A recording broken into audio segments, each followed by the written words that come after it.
Hello, everyone. I am really glad that you are joining us here today. My name is Jetta. We're going to get started here quickly. And as we do me a favor, drop something in the chat about yourself. It kind of helps me connect with you. I'm going to introduce myself in a couple slides so you'll have my backstory, but maybe what city you're in right now, where you live, how many foster parents you might know, maybe foster kids in your house, how long you've been a foster parent. If you happen to be a worker, it'd be nice to know how long you've worked in the child welfare system, kind of what your role is. So I appreciate it.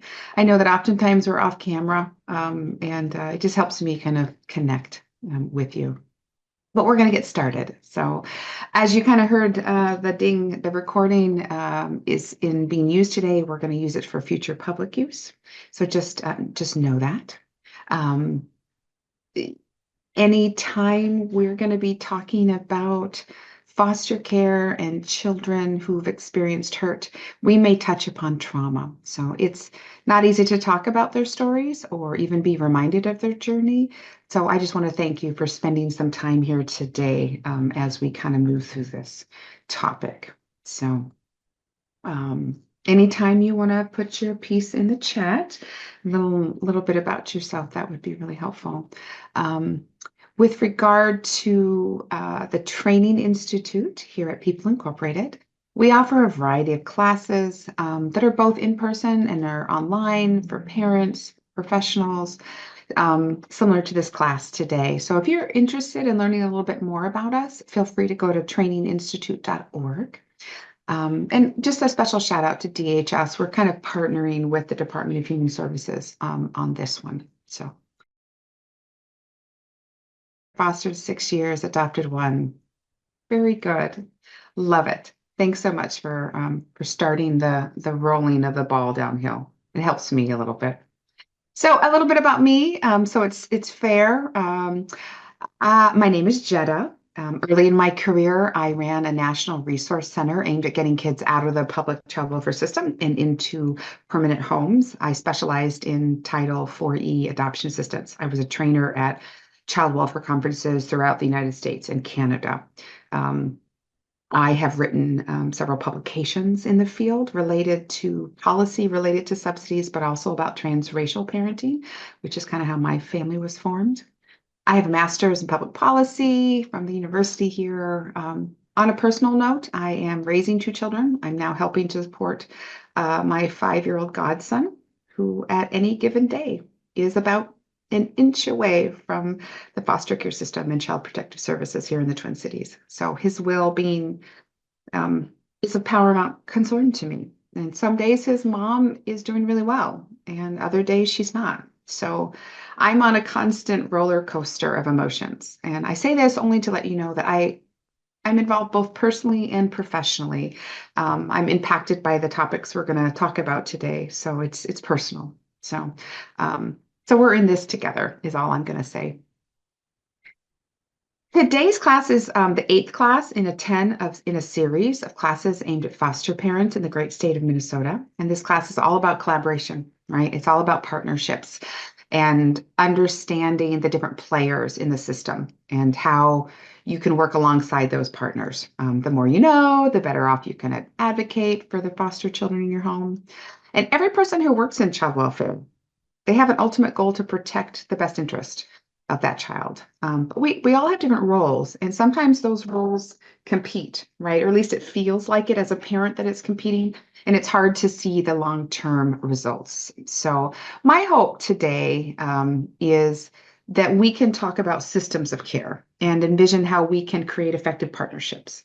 My hope is that we can identify different workers who are involved in the child's journey and be able to describe those roles. My hope is that we can outline tips, right? Tips to be effective in your role and discuss various communication strategies that are helpful and unhelpful in collaboration. So that's kind of where we're aimed at today. Okay. Okay, very good. So I am going to give a warm-up exercise for those of us. I appreciate those who've kind of popped in. I guess it's just Keith. Keith, you get like a wrapped Oreo cookie and chocolate smothered in like piece. If others are so inclined, I'd love to learn a little bit more about your story. Looks like we've got Mary and Jackie here, Melissa, Tammy, Allison joined. We got Andrea, um, Jennifer Rose. That's a beautiful name. So anyway, I can't see too much further on my list, but what I want you to do is I want you to go to menti.com. And you can do it on a phone, you can do it on a laptop, any device. You just go to www.menti, MENTI.com, and then you just put in that code that's on the screen. It's 410069. And I'm going to give you a couple hot minutes to kind of get in there. But what I'm going to ask you to do is I'm going to ask you a question just as we get started. And remember, we ask our children to do new things all the time, try new things all the time. So I actually believe in you to be able to do this. So the question of the day here is list a few partners that you're familiar with in the child welfare system. Okay? And so I'm gonna just click on this. So we're gonna go live in this one. So who are the partners that you know in the child's life?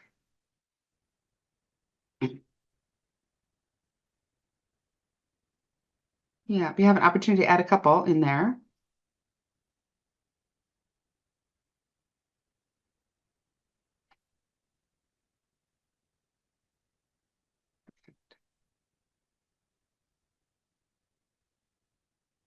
All right.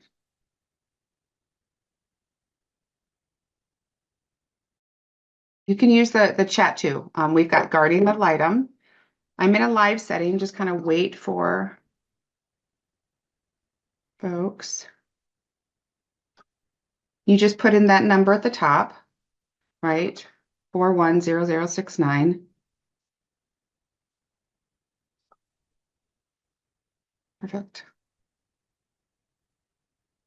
I'm gonna freshen it up there. Aha, there we go. So we've got PCA agencies if needed, case management, education. The bigger it shows on the screen, is more people put that in. So obviously at least 2 or 3 of us put in social worker, doctor, GAL. So whether that's someone else's biological family, I'm loving that you guys are putting that in there. Well done. And so it's just an opportunity for us to kind of see the the groups. We're going to talk about all of these. I'm going to add a couple more in there as we go forward, but this is just our opportunity. So appreciate you guys playing with me a little bit.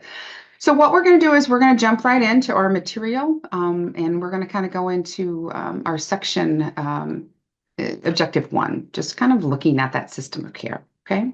And at any time, I've got the chat open. If folks have a question, they want to shout it out, you feel free to come off of mute and just, shout it out.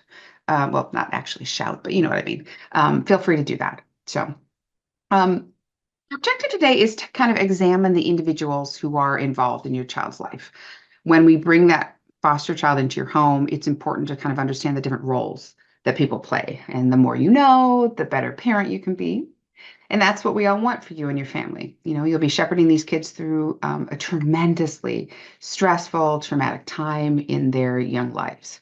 And we want to make absolutely sure that you have the best shot at making things a great transition for them, or at least smooth, or at least manageable. Every kid's journey is different. And you can kind of see from this visual, as I push forward, the county is holding a lot of the players together in this. And as a foster parent, you're an important player in your child's life, but so are the staff members in the healthcare system, for instance, including both medical and mental health providers. And so are the players in the legal realm. If your child is a Native American or Indigenous child who's a member of one of our federally recognized tribes in Minnesota, then you might be working with the tribal court system. But you also might be working with staff at state agencies. If your kiddo is 6 years of age, at least, you're definitely going to be working with a school person, like social workers, possibly the probation system, depending on that child's journey. So one can make a really strong case that the county agency staff are kind of in the middle of that hub of the whole wheel, if you like. But in a moment, we're going to review the different roles of these players, right? And I would like to think that the child the adolescent, the teenager in your home should always be in the center of our work. And on the screen, you're going to see that that child should always be, in our mindset at least, and in our mission, in the center of what we're doing. And when this works out well, all the players keep this in mind, and we pull together to serve the best interest of the child. And as you are likely well aware, it's the child that comes first and foremost, and who likely has a very high ACE score, adverse childhood experiences score. I'm pulling that from previous classes that you've taken related to trauma, right? In many cases, these children represent communities of color, or they hail from indigenous cultures. Their families have experienced hardship or heartache. And the trick is to work within the system effectively to advocate on behalf of these young people and their best interest, and just love them through the pain. And I know it's easier said than done, but I believe in you. At the end of the day, you're just one person on the team, and we're all trying to serve the best interest of that kiddo, the baby, the child, the teenager, and their interests. So we're going to try to yoke the strength of our team. Okay. As we shift our paradigm to visualize your child in the center of the wheel, we must find ways to kind of walk in their shoes in order to see the world from their viewpoint. And the child welfare system makes decisions in the best interest of that child. When all of these players, when they're working collaboratively for the best interest, it's an ability for our little people to kind of expose the vulnerable life that they've been with and trying to heal from where they've come from, basically. So let me go back. I want to see if I missed something. No, I didn't. Thank you. And so we're going to dive right into various agencies that play a role in your child's life. And I'm going to kind of focus our attention on the 30,000-foot view of the child welfare system. So here we go. In a nutshell, we're going to be talking about the federal government. We'll talk about the state, county, tribal, private schools, medical, and then probation officers. So I'm just going to kind of go one by one. Generally, the federal government is the main entity for funding and policy for children in foster care. DHHS, which is Department of Health and Human Services, is the main federal agency that has responsibility for child welfare in the United States, plays a crucial role in protecting vulnerable children and supporting families. Within DHHS is what's known as the Administration for Children and Families, and they have 10 regional offices that serve our states, territories, tribes, and other grantees of the United States. And these offices are responsible for a variety of programs and services related to children, child welfare, family assistance, and community development. And I'm kind of a policy geek. So for those of you who might sit in that lane, Minnesota happens to be Region 5 in the United States. So DHHS develops policy that protects our most vulnerable kiddos, right? The child welfare funding involves kind of a combination of federal and state resources, but a significant emphasis on federal support for foster care and all of those related services. The goal at the end of the day is to strengthen families and provides a safe environment for children to thrive in. So if we just break things down, just to give you a frame of reference, when we talk about federal funding, if we talk about fiscal year 2024, approximately $11 billion with a B, billion dollars is allocated for federal programs dedicated wholly to child welfare. And the federal government provides about half of the total funding. But this money often comes with specific requirements, which is great because that makes it really challenging when we give those monies to the states to be able to use it for anything else than simply protecting the best interests of our kids. So I'm kind of a geek in terms of policy. So just a fun fact for your Tuesday day is that investigating abuse reports, counseling and supporting families, and providing foster homes for children at risk, collectively, the cost is about $30 billion. And that's $1 billion every single year. So last time I looked, we have, creeping up on 500,000 kids in out-of-home care in the foster care system. So this is a tremendous load for the federal government to hold, and where we put our resources to protect our children. But again, I'm kind of a geek, so if you're not into that, you'll just have to abide with me for just a minute.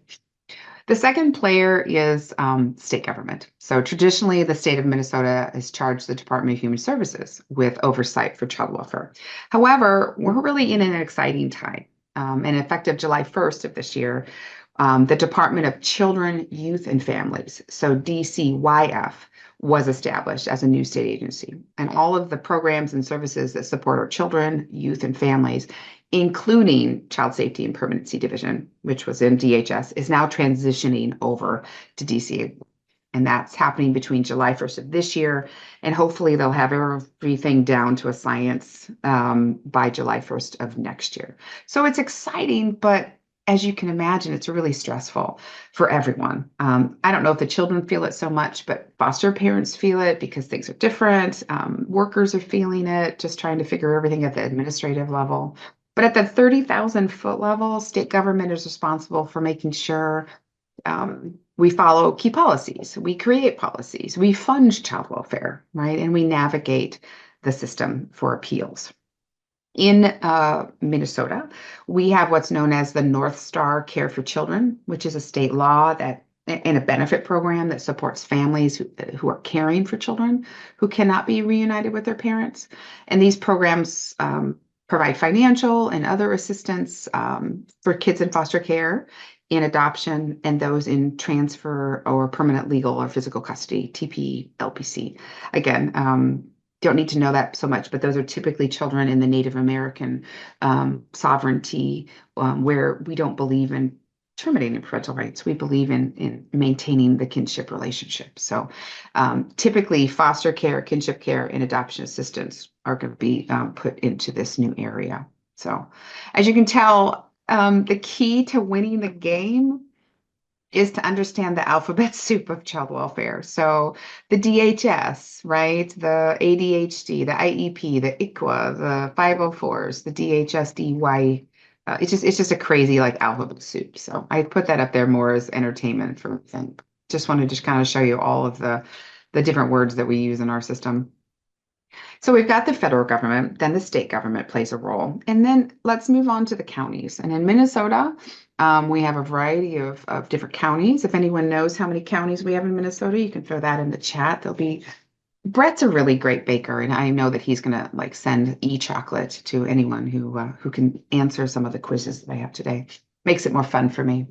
But these counties hold power, right? And counties hold guardianship and where the legal definitions are made. So counties are responsible for intaking children who cannot safely live in their biological homes.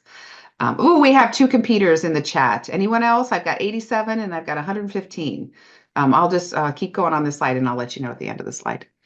Counties are also, they make decisions about placement, they coordinate services, they assign workers. I mean, they are intimately involved with the legal system. And basically, I think with everything involved in that child's life when they're out of home, right? So social workers, you've got case workers, placement workers. They're just crucial partners in your foster child's journey.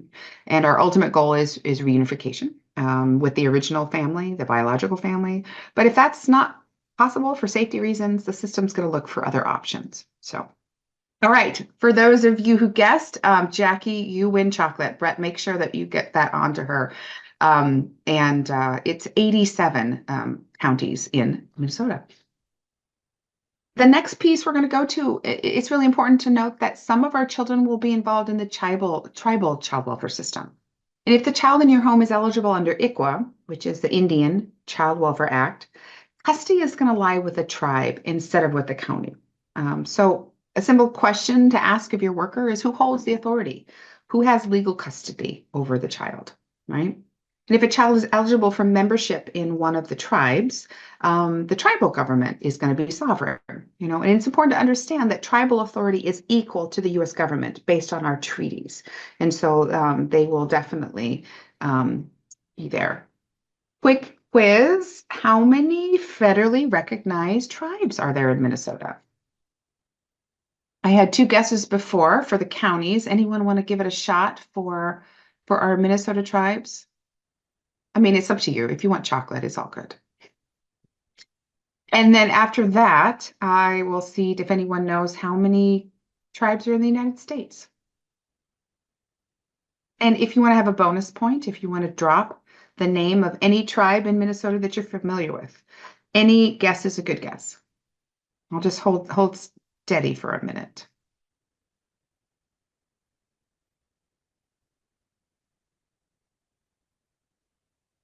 If you can't work the chat, because this might be on your phone, you can certainly.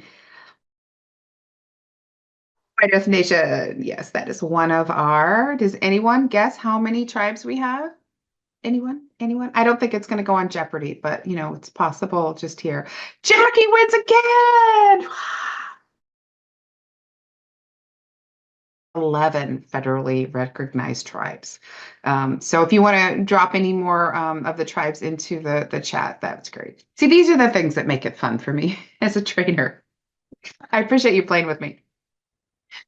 Federal, state, county, tribal, right? Now we're going to move on to private agencies. And private agencies like LSS, Lutheran Social Services, are often part of the picture as the county might subcontract work for them, right? And this is especially true if the work of the private agencies, usually as a nonprofit, offers expertise or passion in a particular area, like a faith-based group like Lutheran Social Services, or for instance, Jewish Family and Children's Services, right? Or maybe they have a particular expertise in a cultural background, right? Like American Indian Family and Children's Services, which is, we call it AFACS. And just for transparency, I used to serve on their board of directors. So, we have, like I said, Lutheran Social Services that is affiliated with Children's Home Society. We have Ampersand Families, just a lot of different groups going on. And these private agencies work collaboratively through contracts with the counties because it's overwhelming, for agencies to hold all of the responsibility themselves. So they rely on contractual obligations with private agencies. Now, when a child is in an out-of-home placement and guardianship lies with the county or the tribe, the court system is going to step in to determine kind of current and future placements of that kiddo. Ultimately, federal or tribal law is supreme when we're talking about legal systems. But there are pieces of state law that come into play as well. Children who are in out-of-home placements likely have more behavioral health needs. They have more mental health needs than children of their same age group that are growing up in stable homes. I mean, I think that's a given, right? But it's important to understand that foster children likely have significant needs in this area, right? And some of the children, and I'm going to use children generally. I might be talking about a baby. We might be talking about a teenager. It's just important to kind of understand that these kiddos might be assigned a disability worker if they're eligible, or maybe there's some cognitive concerns, right? We might have children who are in residential treatment centers. Children's mental health residential treatment is kind of a 24-hour-a-day program. Services are provided under kind of clinical supervision of a mental health professional in a community center, other than kind of an acute care hospital or a regional treatment. But just as an aside, children's residential treatment must be designed to do a couple things. Prevent placement in settings that are more intensive or more costly or restrictive than is necessary. Residential treatment needs to help that child improve family living and social interaction skills. Needs to help the child gain necessary skills to return back to the original community. Residential treatment stabilizes crisis admissions. But it also works with families, right, throughout that whole placement to improve the ability of those families to care for kids with severe emotional disturbances in the home. So, and the final piece I'm going to talk a little bit about is the piece related to probation officers, that any of our kiddos who are involved in the juvenile justice system, right? Some of our youth make poor decisions, right? Like adults do, and they need more support. And the legal system may assign a probation officer for our youth who've been accused or convicted of crimes and are placed on probation or under protective supervision for their own good. Obviously, probation officers work closely with law enforcement and social services folks and school personnel, but they also interface with families. And the ultimate goal is to help that young person become successful and have them make better choices, right?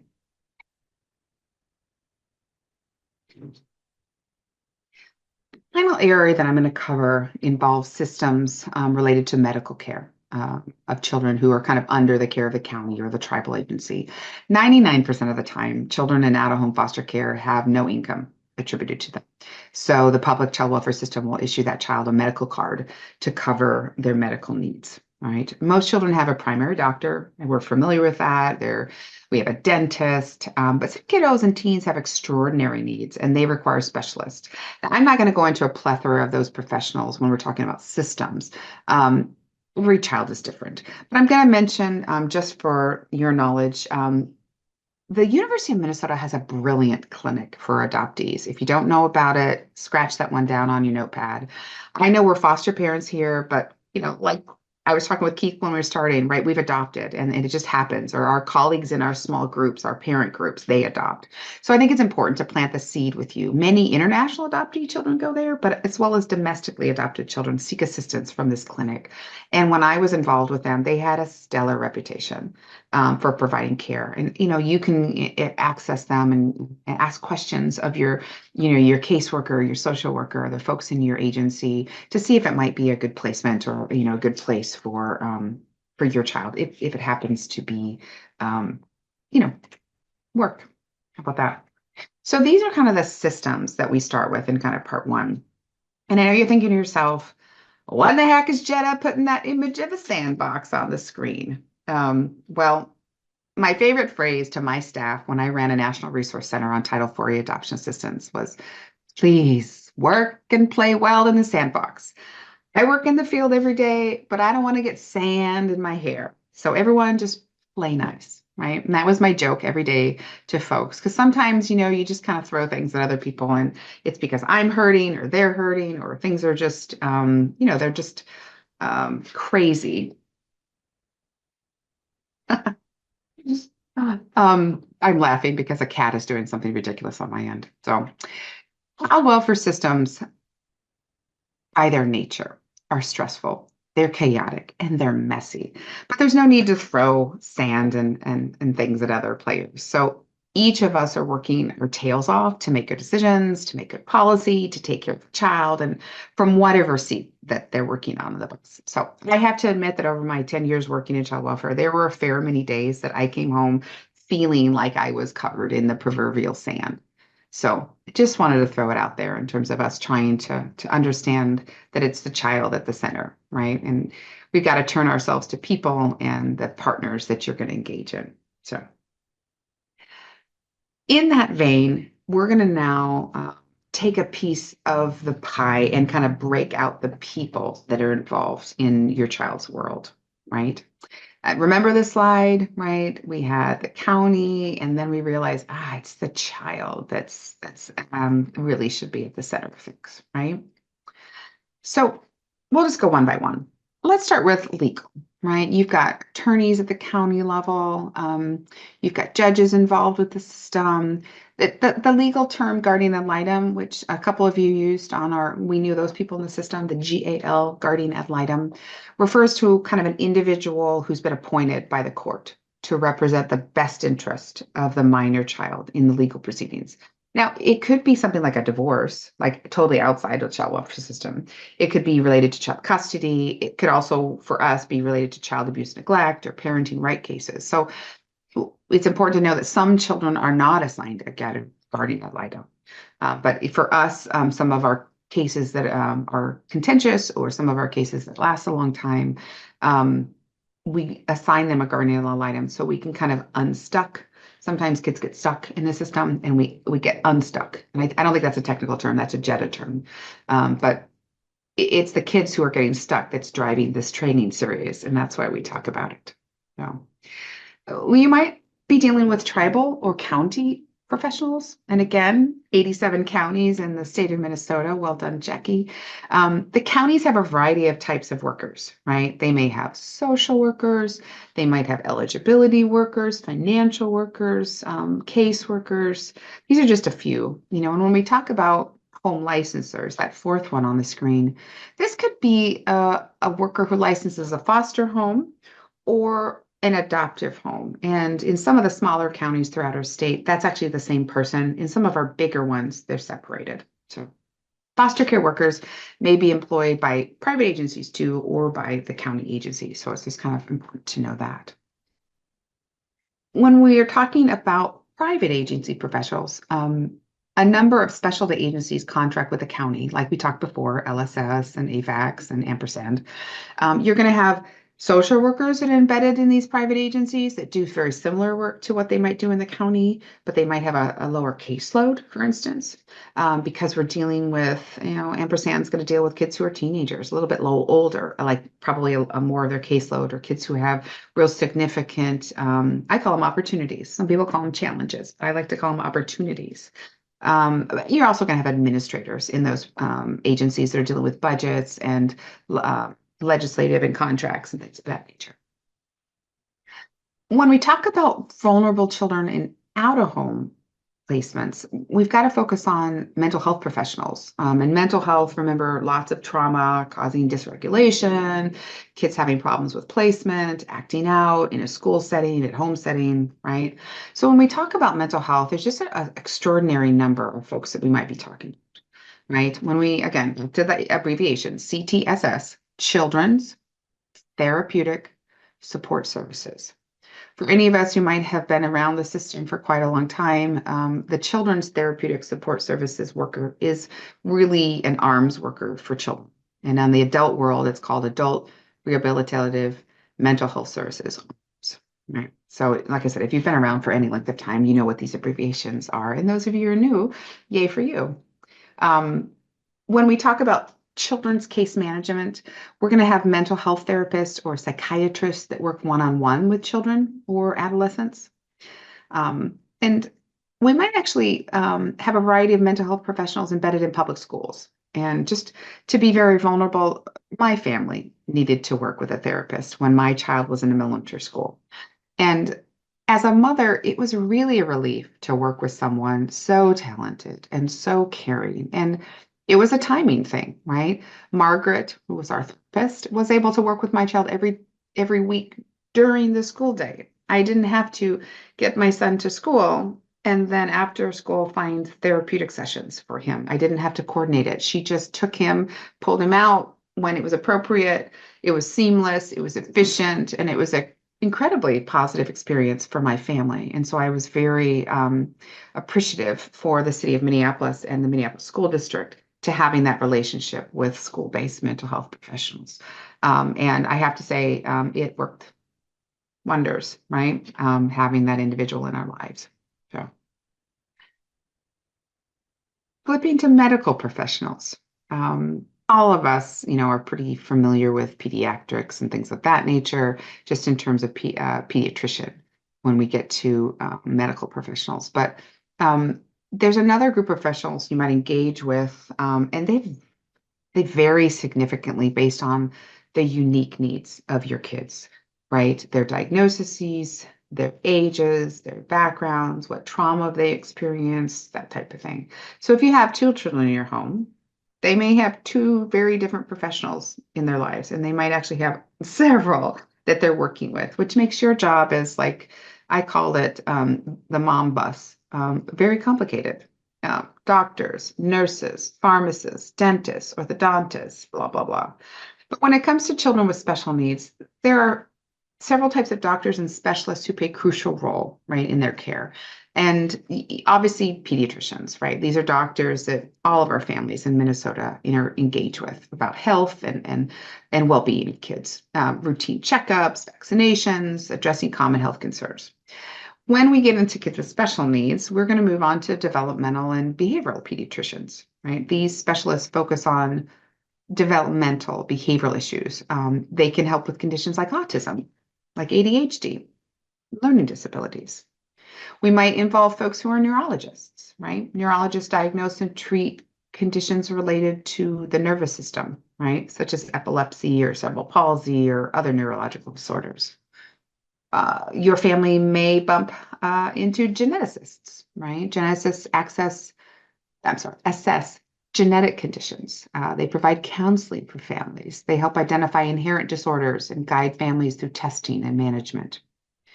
We may work with physical medicine and rehabilitation specialists. They call them PM&R. Again, we love abbreviations in our world. Physical medicine and rehabilitation specialists. These are doctors who work on improving physical function and mobility, and they can assist with your children with physical disabilities or those types of injuries that they might experience. A lot of us might have an OT, an occupational therapist, right? They help children develop skills necessary for daily activities, such as dressing themselves, feeding themselves, and other fine motor skills. We might have speech language pathologists, address speech and language difficulties, communication disorders, sometimes feeding and swallowing issues when we have littler kiddos. We might have psychiatrists and psychologists, like these mental health professionals support our kids with emotional and behavioral challenges. It could be by therapy, individual therapy, play therapy, counseling, family, like there's a whole wide variety of things. Two more I'll mention. Orthopedic surgeons. These are surgeons who specialize in bone and joint conditions. They may treat musculoskeletal issues like scoliosis or limb deformations. And then the final all last is kind of a grouping, ophthalmologists and audiologists. And these specialists assess vision and hearing problems respectively, right? And I know I've listed a lot, and you might have been just writing it down furiously. Brett will email you the PowerPoint so you have it, whether you're looking at it now or you look at it later. Finding the rock doctor depends on your child's specific needs. So you might be in a parent support group, and this doctor is all that in a bag of chips, and everyone loves that person, but it might not be right for your kiddo. So just look for those professionals with experience working with our kids, right? Consider seeking recommendations from your workers, from other doctors, pediatricians, to kind of find the best person that works for your family, right? Now, this list might look a little long when we talk about school professionals, but I'm sure they're a little bit more familiar to you. At least they are for me as a mom related to some of the medical. But teachers that work with your children, you've got teachers' aides that are in the classroom to kind of bring their attention back down to more of a one-on-one or one-on-three, one-on-four. You might have special needs resource staff that come in, school counselors. We talked about the school-based mental health counselors a little bit. But as a parent, looking into the IEP or the 504 plans may be really helpful for your family. And again, IEP, individualized educational plan, versus the 504 plan. A lot of people have questions about the differences. Just in a nutshell, a thumbnail sketch, an IEP, individualized education plan, provides for specialized instruction for children in K to 12, while a 504 plan can serve kids from a K to 12 all the way through college. So that's good to know. The IEP focuses on educational benefits, and it often includes direct services such as like speech and occupation. A 504 plan is governed by civil rights law, while the IEP is governed by special education law. So in that vein, 504s are required under the Rehabilitation Act of 1973, and IEPs are kind of under IDEA, the Individuals with Disability Education Act. So a lot of times when we have kiddos in our classrooms and they're not regulated, they're acting out, they might be a little more violent, or they just have behaviors that are, bummer for the day.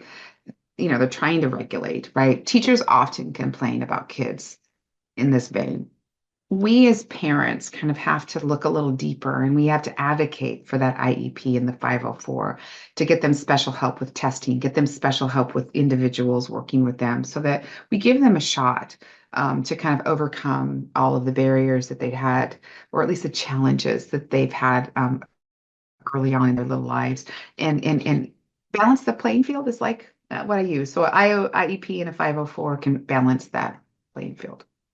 So let me ask, we've gone through quite a few players. Can you think of others that I've missed? Feel free to drop them in the chat, right? I know that there's quite a few of us in here, but remember, we're kind of anonymous. Feel free to go. We've had a couple, I'll hold steady for just a minute, but anyone that I've forgotten, because I could be a completely forgetful gal. If you think of any, feel free to drop them in. When I think of others who were involved in the child's case, it depends on a lot of reasons that the child has been placed in out-of-home care, right? For instance, if the child's biological parent has struggled with mental illness or with substance use disorder or has anger issues, that social worker may look to a biological relative like an auntie or a grandparent or uncle for connections and placements. That might be another player that you might have to deal with on the journey of supporting that child, right? If the child's parental rights are going to be terminated, which is TPR, termination of parental rights for children in the county system, or if we're talking about Native American children, again, it's kinship placements. The county or the tribal staff may bring in a whole variety of individuals. And notice that last bullet point, right? Community members that may have engaged, right, with that kiddo, right? They may be a faith-based. It might be a sports club. It might be a neighborhood person that you're going to look to, right?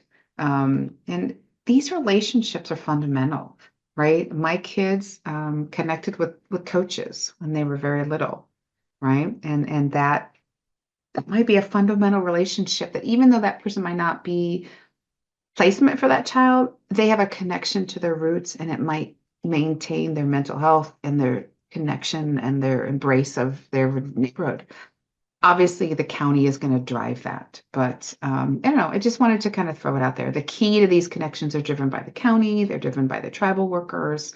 And I know that oftentimes the county staff, tribal staff are in control of the other people, but you as a foster parent often aren't in control.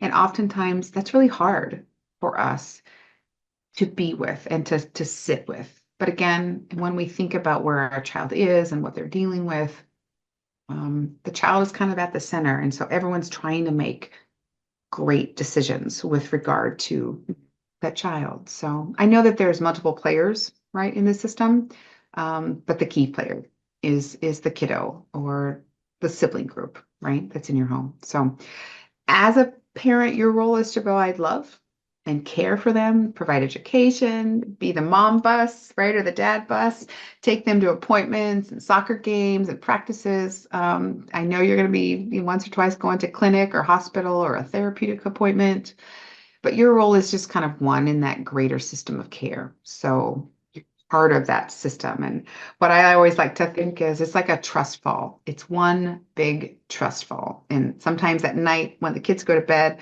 you're just stressing about, goodness gracious, where's the plan, the timing, how long is this taking? And sometimes it's scary, right? And I just kind of wanted to share space to know that I understand, and I know a lot of people in the system lament with how long it takes to get kids through the system. It's especially anxiety causing because oftentimes we're dealing with kids who are experiencing trauma. And I guess I just can't emphasize that enough about trauma and trauma-informed process for our kids. So anyway, I'm going to introduce something interesting here. Let me ask you this. How many of you have ever heard of a human library?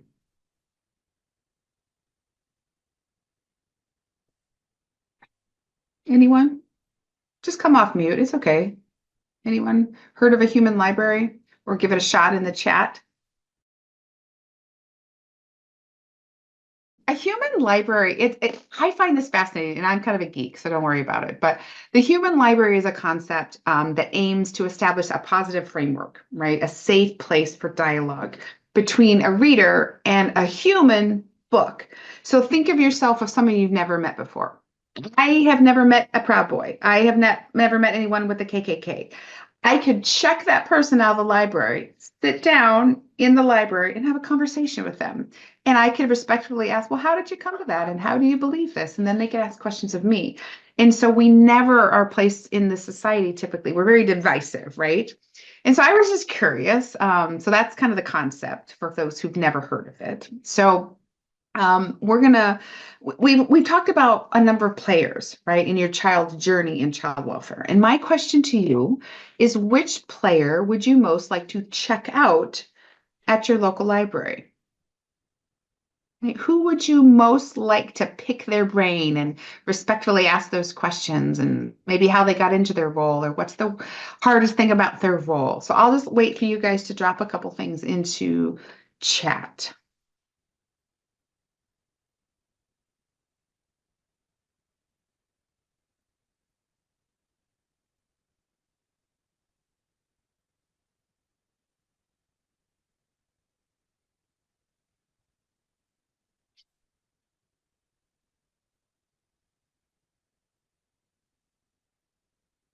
Who do you find most interesting? The social worker? Is it a guardian ad litem? Is it a neurosurgeon? Who's that person for you? Just throw it in the chat. I'm just curious. It's not a good answer, not a bad answer, not a whatever. Okay. Another foster parent. Talking to a foster parent. Fantastic. Others. Who else has an answer? Who's the most interesting and unique person in our system that you'd like to have a conversation with?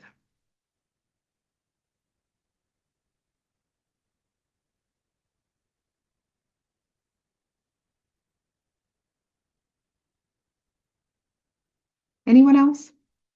You can come off mute if you can't figure out the chat function.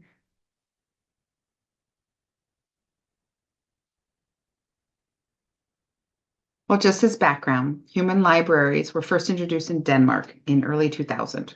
And it was just a way to get to know someone you might never have had the chance to or the courage to talk to.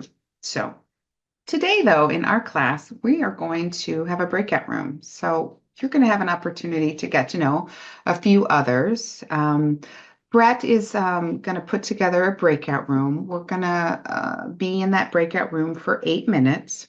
What I want you to do is take a minute here. What I want you to do is share with the other room, like 3 or 4 other people in your room. Just introduce yourself, name, city, how long you've been a foster parent, or your role. What I want you to do is talk about your experience with various players in the child welfare system that we've talked about so far today, the successes you've had, the challenges you've had, maybe an observation you've had, or anything else you deem pertinent to the conversation, right? And I'm going to give you an assignment. So if you want to grab your pen on a scratch piece of paper, make sure that you jot down 1 or 2 takeaways from the conversations. Because remember, we're just going to meet random people. If you can come obviously off of mute and come onto camera, I'm going to just ask everyone to give a shout out when you come back to the bigger group, and we'll just have 1 or 2 things that you took away from the conversation today. So, Brett, feel free to put our friends into the breakout room for 8 minutes. As we kind of move into the kind of the last part of our day, kind of objective 4, is just being effective in our roles, right? And it's obvious every time we do this class, we have parents, we have foster parents only, we have foster adoptive parents, we have social workers and such workers that are in the system. So we have these interesting relationships that we have. But we're just going to be talking about being effective roles in the foster parent room. And I hope that everyone has enough gas in the tank. We'll kind of slip through this one as we can go forward. But as we focus on that universe where children exist within that greater child welfare system, obviously collaboration is king, or like I like to say, collaboration is queen, depending on your lens. And the goal is to kind of find that best placement. Could be numerous different outcomes like a TPR, new family, permanent placement somewhere else, long-term residential, group care, and maybe independent living. It really depends on how serious the needs are of that child, but being flexible is kind of the great place to start in terms of being the team player. Um, I like to think with my kids is we just take them as we come. I don't know what the system is going to do, right? The system may work with concurrent planning. Um, as we work to reunify that kiddo with biological family, biological relatives, or original home, we're also doing concurrent planning to see if that doesn't work out, where do we go? And so kind of having to take things as they come, right? Remembering that the goal is permanency for that young person. Reunification may be possible. It may not be possible, right? And it can be really hard for parents, especially.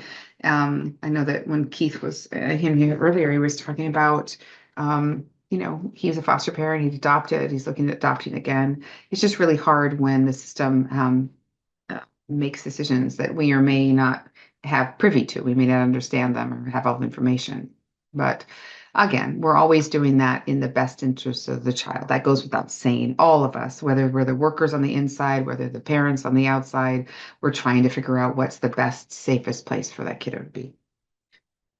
When we think about skills that we bring to the table, I like to call it open communication. A colleague of mine calls it over communicating and making no assumptions, right? That we can't make assumptions in this work or we're going to be kind of thrown under the table. I like to come with it at a place of humor because I'm either going to laugh about something or I'm going to cry about something. So it's easier to just kind of laugh myself through. It's kind of up to you and your style. Again, we get back to that word flexibility. So it obviously is important here.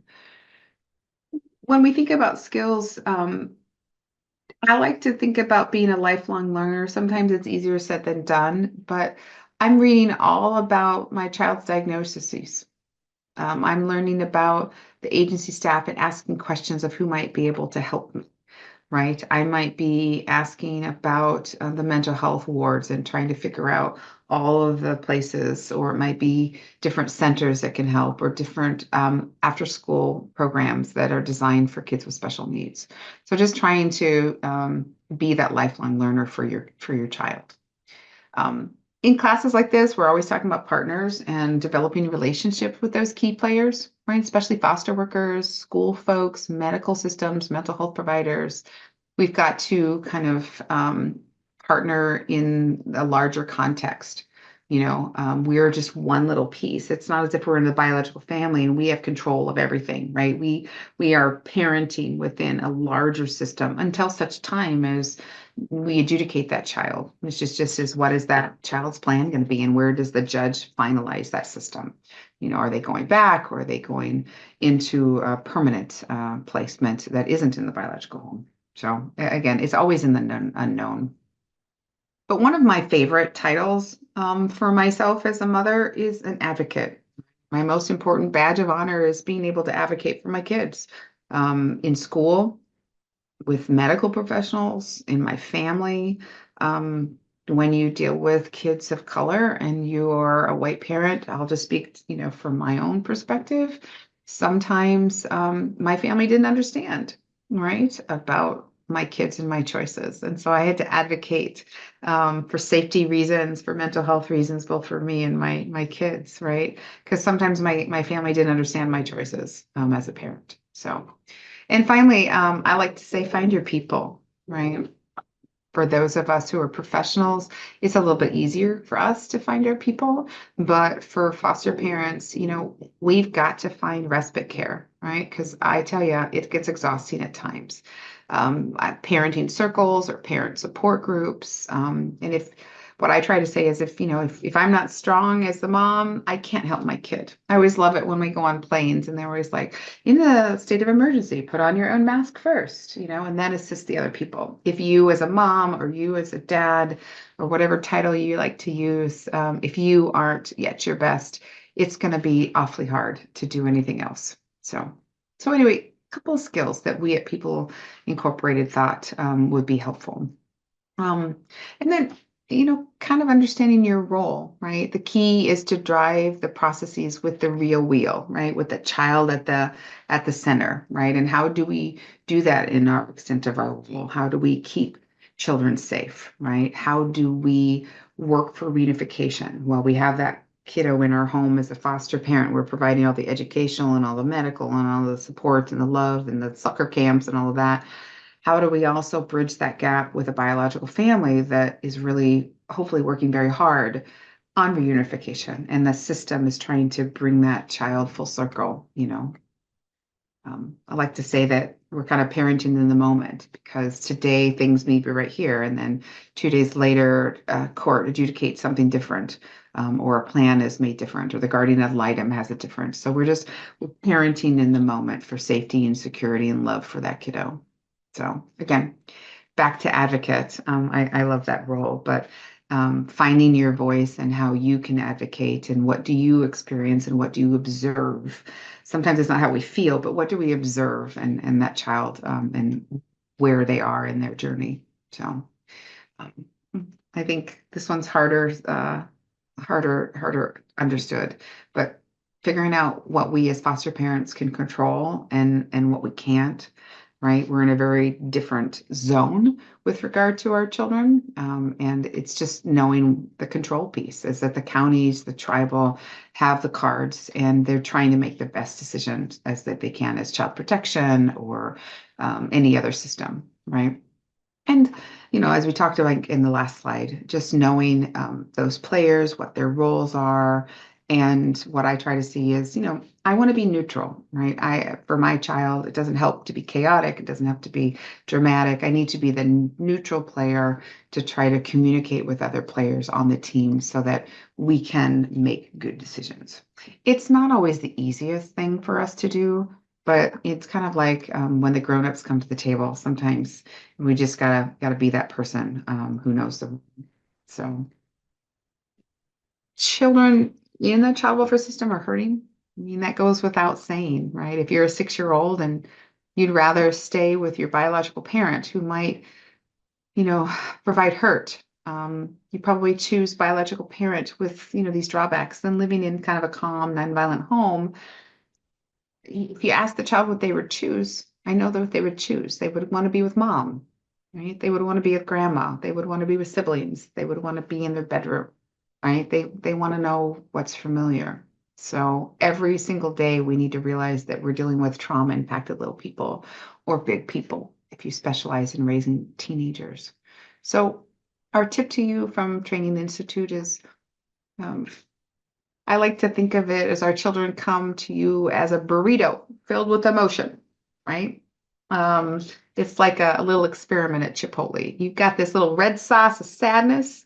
You got the jalapenos of anger. You've got some spicy green that's causing loneliness, right? It's just a burrito of sheer emotion for those kids. And it's not their fault. We know academically it's not their fault, but when they in our homes, it sure does feel push. When they aim their daggers at the only person in the room standing between them and the only thing that they know, we got to prepare for that explosion, right? That flavor explosion in the burrito, right? So our suggestion to you is widen your lens, right? Parents tend to have blinders on, but the lens has to be wider. When the explosive behavior begins, I try to ask myself, what happened in their past that's triggering that today versus what's wrong with you, right? What happened in your past is triggering you versus what's wrong with you, right? That's a trauma informed lens, right? And I mean, I think about it. Oftentimes we have biological siblings in our home. Some older sibs take on a parenting role, like as early as 10 and 12, maybe even younger, right?